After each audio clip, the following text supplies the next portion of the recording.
अस्सलाम वालेकुम guys, falcon academy में खुश आमदीद। उम्मीद करता हूँ सब लोग खैरियत से होंगे। जैसा कि आप लोगों को पता है कि हम MGT 502 का कोर्स शुरू किए हुए हैं, जिसका लेक्चर नंबर 1 ऑलरेडी अपलोड कर चुका हूँ। अभी चलते हैं इसके लेक्चर नंबर 2 की तरफ। तो चलें शुरू करते हैं। Lecture number 2, organizational behaviour. Summary of lecture 1। Lecture 1 में हमने क्या पढ़ा था? हमने the study of individual behaviour and group dynamics in एक ऑर्गेनाइजेशनल सेटिंग में जो इंडिविजुअल का बिहेवियर है और एक ग्रुप की डायनेमिक्स है, उसके बारे में हमने पढ़ा था लेक्चर 1 में। और ये चार्ट के ज़रिए भी उसने हमने काफ़ी डिटेल से इस पर बहस की थी। तो चलते हैं अब आज के टॉपिक की तरफ। आज क्या है जी? कोर्स ऑफ OB के ऑर्गेनाइजेशन बिहेवियर कोर्स है। इसके मकसद क्या है? इसका पर्पज़ है कि हमने जो ability to understand improve ability to understand organisation and act effectively in them. इसका मकसद ये है कि हमने अपनी जो एबिलिटी है ना, उसको इम्प्रूव करना है। ऑर्गेनाइजेशन को समझने की जो एबिलिटी है हमारे अंदर, उसको इम्प्रूव करना है और इन ऑर्गेनाइजेशन में इफ़ेक्टिवली हमने कैसे काम करना है, ये चीज़ हमने स्टडी करनी है। ये इस कोर्स का मकसद है। This course is study of human. ये जो कोर्स है ये ह्यूमन की स्टडी के बारे में है और इनके बिहेवियर के बारे में है कि ये वर्क प्लेस पे और सोसाइटी में कैसे बिहेव करते हैं। ये सारा कोर्स इस चीज़ के मुतालिक है। The purpose of OB organisational behaviour का मकसद है is to understand people and जो ऑर्गेनाइजेशन में लोग हैं उनको समझना। टू प्रोवाइड मैनेजर्स और मैनेजर को प्रोवाइड करना, मैनेजर एंड प्रैक्टिशनर और मैनेजर और प्रैक्टिशनर को प्रोवाइड करना विद इफेक्टिव मैनेजमेंट टूल्स। जो इफेक्टिव मैनेजमेंट टूल्स होते हैं वो प्रोवाइड करना किसको? मैनेजर्स को और प्रैक्टिशनर्स को। And to help organisation achieve their goals. और जो ऑर्गेनाइजेशन है उसको उसकी हेल्प करना कि वो अपने जो मकासद हैं उनको अचीव करें। ये ऑर्गेनाइजेशनल बिहेवियर का सारा मकसद है। आगे आप देख सकते हैं कि ऑर्गेनाइजेशनल बिहेवियर क्या है। How people behave in organisation, के जो लोग कैसे बिहेव करते हैं ऑर्गेनाइजेशन में, और how organisation use human resources to achieve goals. और जो ऑर्गेनाइजेशन है वो कैसे लोगों को यूज़ करती हैं अपने गोल अचीव करने के लिए। पार्ट 1 में इसमें क्या है? Part 1 the individual. पहले हिस्से में ये इंडिविजुअल के बारे में स्टडी करते हैं, जैसे इंडिविजुअल की एबिलिटी एंड लर्निंग, कि उसकी क्या एबिलिटीज़ हैं और कितनी लर्निंग पावर है उसमें, वैल्यूज़ उसके एटीट्यूड्स एंड जॉब सेटिस्फेक्शन उसमें कितनी है, पर्सनैलिटी उसकी क्या है, इमोशंस उस इंडिविजुअल के, परसेप्शंस उसकी, उसके बाद इंडिविजुअल डिसीजन मेकिंग, उसके बाद basic motivation concept, motivation and it's applications. ये सारे इंडिविजुअल के बारे में पार्ट 1 में ये ऑर्गेनाइजेशनल बिहेवियर में पढ़ते हैं। और इसके पार्ट 2 जो है वो ग्रुप है। जैसे कि हमने पहले लेक्चर में भी पढ़ा था कि इसके 3 हैं, कि इंडिविजुअल, ग्रुप और ऑर्गेनाइजेशन। अभी ग्रुप में पार्ट 2 में इसने रखा है the foundation of group behaviour, की जो ग्रुप बिहेवियर है उसकी बुनियाद क्या है। ग्रुप्स एंड टीम वर्क के बारे में पढ़ते हैं। फंक्शन ऑफ कम्युनिकेशन की, कम्युनिकेशन का फंक्शन का क्या के बारे में पढ़ते हैं। बेसिक अप्रोचेस टू लीडरशिप, कि लीडरशिप की जो अप्रोचेज़ हैं बेसिक, उनके बारे में। उसके बाद कंटेम्प्रेरी इशूज़ हैं लीडरशिप की जो इशूज़ हैं वो उसके बारे में बहस करते हैं। पावर एंड पॉलिटिक्स के बारे में, कन्फ्लिक्ट्स एंड नेगोशिएशन के बारे में।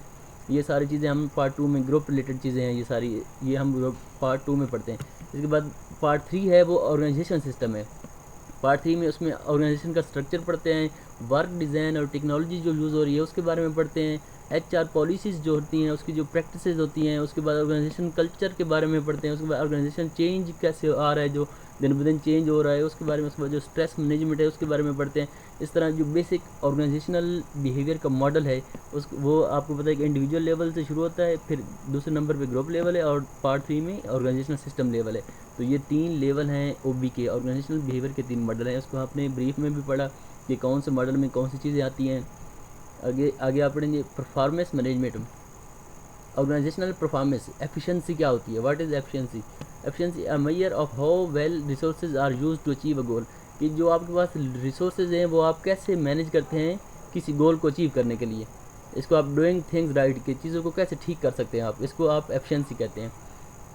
उसके बाद इफेक्टिवनेस होती है। इफेक्टिवनेस है a measure of the appropriateness of the goal chosen, are these the right goals and the degree to which they are achieved, कि doing the right things right, कि जो चीज़ें ठीक हैं। इफेक्टिवनेस किसको कहते हैं? कि जो चीज़ें ठीक हैं उनको ठीक तरीके से कैसे करना है, कि सबसे पहले आपने ठीक चीज़ों को सिलेक्ट करना है, फिर उनको एक ठीक तरीके से आपने करना है। इस चीज़ को आप इफेक्टिवनेस कहते हैं।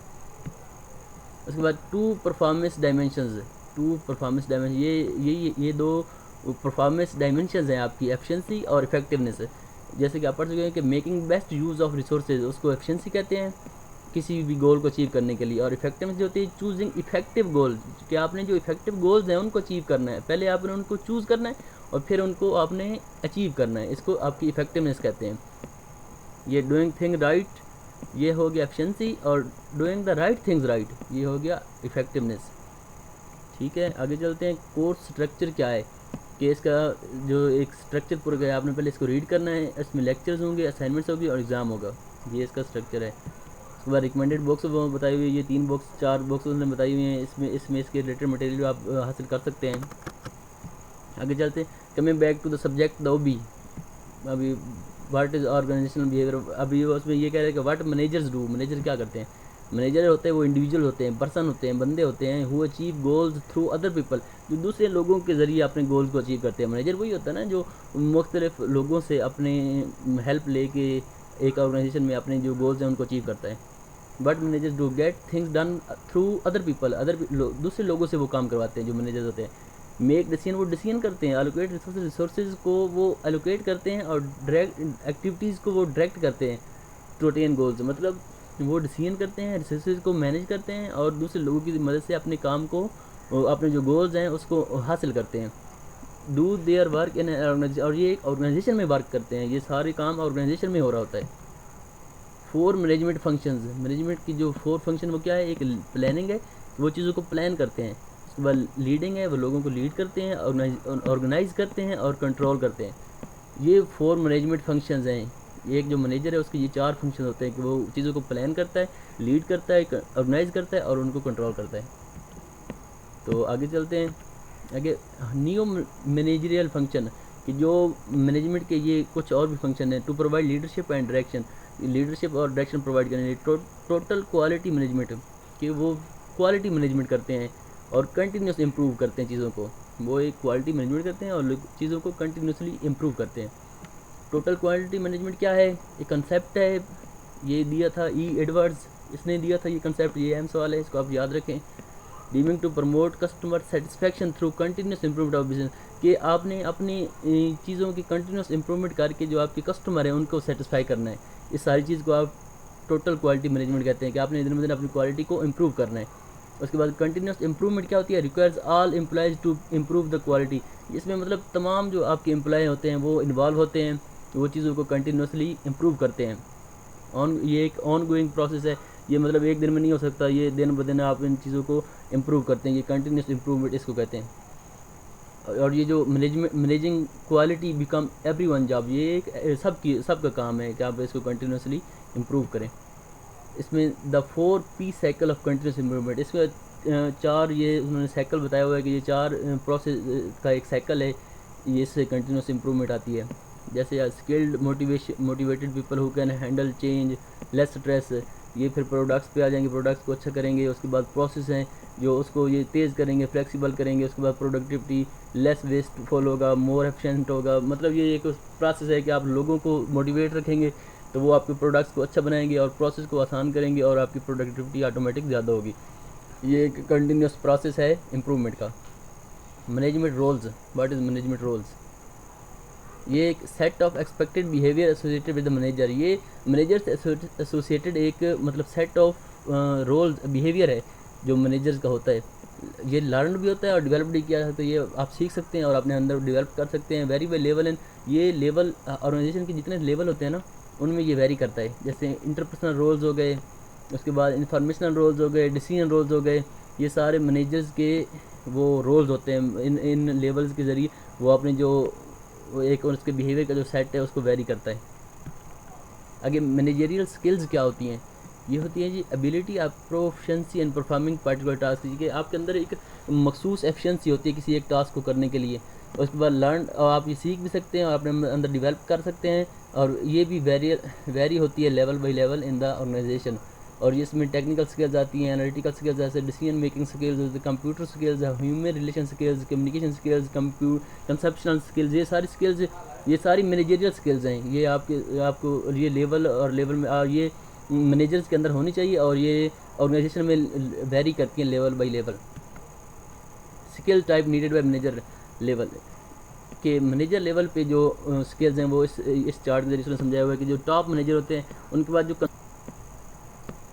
जैसे skill type needed bye managers जो होते हैं उनके लिए जो उनकी जो स्किल्स होती हैं वो क्या उसमें क्या ज़रूरत होती है। जो टॉप मैनेजर होते हैं ये आपने उसने एक चार्ट बनाया हुआ है कि कंसेप्ट को नीचे रखा हुआ है ह्यूमन ये नॉलेज है सारा कि कंसेप्चुअल नॉलेज कितना होना चाहिए, ह्यूमन नॉलेज कितना होना चाहिए और टेक्निकल नॉलेज कितना होना चाहिए। तो जो टॉप मैनेजर होते हैं उनके पास कंसेप्चुअल नॉलेज बहुत ज़्यादा होता है, कंसेप्ट उनके बहुत क्लियर होते हैं। मिडिल मैनेजर के पास थोड़े कम होते हैं। जो लाइन मैनेजर जो काम कर रहे होते हैं वर्कर्स होते हैं, लाइन मैनेजर पे जो आपके पास वर्कर्स होते हैं सुपरवाइज़र होते हैं उनके पास ये ऐसा ऐसा कम होता है। और जो ह्यूमन रिसोर्सेज का नॉलेज है वो सबके पास इक्वल होना चाहिए, ये सब ज़रूरी है कि सबके पास इक्वल हो। और फिर जो टेक्निकल नॉलेज होता है वो वर्कर्स और सुपरवाइजर के पास ज़्यादा होता है, जो मिडल मैनेजर्स होते हैं उनके पास कम होता है और जो टॉप मैनेजर होते हैं उनके पास बहुत ही कम होता है। तो ये सारे चार्ट से समझाया हुआ है कि जो मैनेजर्स लेवल पे ना कौन सा नॉलेज कितना होना चाहिए।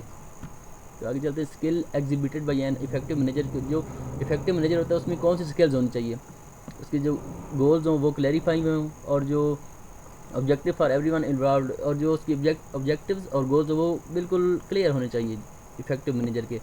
और वो इसको इनकरेज पार्टिसिपेशन अपवर्ड कम्युनिकेशन, और जो अपवर्ड कम्युनिकेशन होती है और लोगों की जो सजेशंस होती हैं और उनकी पार्टिसिपेशन होती है उसको इनकरेज करे। और उसके बाद plans and organise for an orderly work flow, और वो एक वर्क को एक फ़्लो तरीके से चलाने के लिए वो चीज़ों को ऑर्गेनाइज़ करे कि चीज़ें एक स्ट्रीम फ्लो में चलती रहें। ये एक अच्छे मैनेजर की सारी खसूसियात हैं।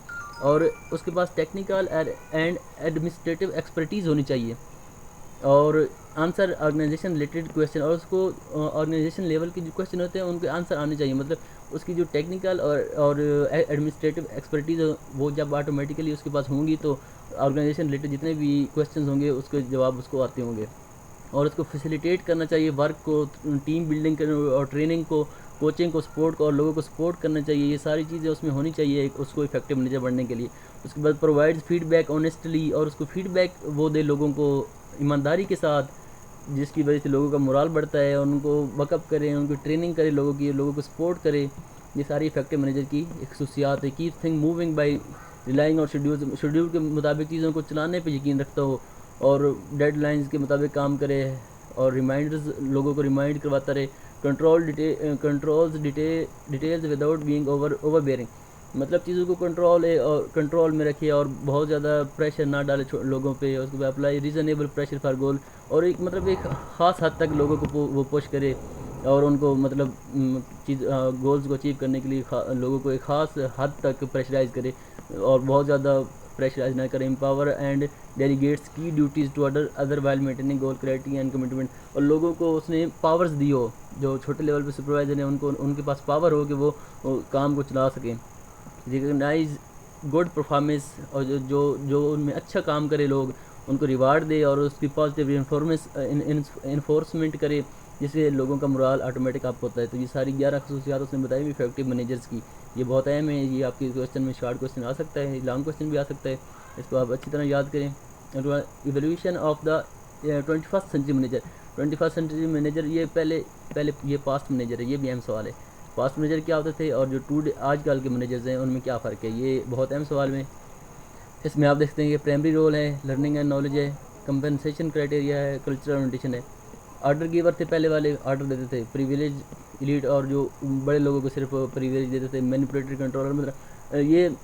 और पीरियोडिक लर्निंग, नैरो स्पेशलिस्ट, इनके पास नॉलेज भी नहीं होता था इतना ज़्यादा, और ये लोगों को कंट्रोल बड़े बुरे तरीके से करते थे और सिर्फ बड़े लोगों को इन फायदे देते थे जो पास्ट मैनेजर थे। और टाइम और एफर्ट रैंक, ये मतलब खुद अपने लिए, ये जो टाइम और एफर्ट और रैंक ये अपने लिए कंपनसेशन ढूंढते थे। और जो कल्चर ओरिएंटेशन थे, मोनोकल्चर थे, मतलब मोनोकल्चर ये मतलब लिमिटेड कल्चर में रहने वाले थे, खुद के लिए सिर्फ सोचते थे, बाकी जो वर्क फोर्स उसके बारे में ज़्यादा नहीं सोचते थे। और जो आजकल के मैनेजर हैं वो भाई इस तरह के नहीं है, वो बिल्कुल वो फैसिलिटेट करते हैं टीम मेंबर्स को और टीच करते हैं उनको और उनको एडवोकेट करते हैं और लाइफ लॉन्ग लर्निंग, उनको मल्टीपल स्पेशलिटीज़ और उनको मुख्तलिफ काम सिखाते हैं और उनकी जो ट्रेनिंग है उस पर तवज्जो देते हैं लोगों की, और लोगों की स्किल्स बढ़ाते हैं जिसकी वजह से ऑटोमेटिक रिजल्ट्स बढ़ते हैं। और ये मल्टी कल्चरल और मल्टीलिंगुअल लोग होते हैं, मतलब ये किसी ख़ास बंदे को या किसी ख़ास ज़ात को ये तरजीह नहीं देते, ये स्किल्स वाले लोगों को तरजीह देते हैं। तो ये फ़र्क है पास्ट मैनेजर्स में और टुडे मैनेजर में। ये बहुत अहम सवाल है, आप इसको याद कर सकते हैं। वेयर डू मैनेजर्स वर्क, कि ये एक अहम सवाल है कि मैनेजर वर्क कहाँ करते हैं, कहाँ पे काम करते हैं ये इसका जवाब है इन ऑर्गेनाइजेशन, ये ऑर्गेनाइजेशंस के अंदर काम करते हैं। तो आज का लेसन इसी के साथ हमारा एंड होता है। इंशाल्लाह नेक्स्ट लेक्चर में दोबारा हाजिर होंगे, तब तक के लिए अपना ख्याल रखिएगा। अल्लाह हाफिज़।